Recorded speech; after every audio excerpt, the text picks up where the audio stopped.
Are you tired of grabbing fast food because life is just too busy? Let's dive into meal prepping like a pro. First, grab some containers, preferably ones that actually fit in your fridge. You know, the ones that don't mysteriously disappear after a few uses? Next, plan your meals. Choose recipes that keep well, like stir fries or pasta. And here comes the fun part, grocery shopping. Make a list, stick to it, and avoid the cookie aisle. Your waistline will thank you later. Now, dedicate a day to cooking.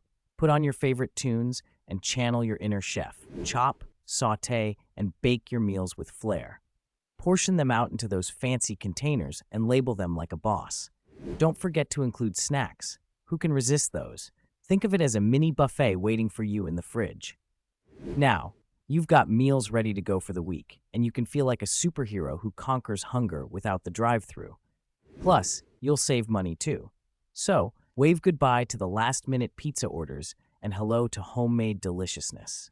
With a little prep, you can eat well, save time, and keep your sanity intact.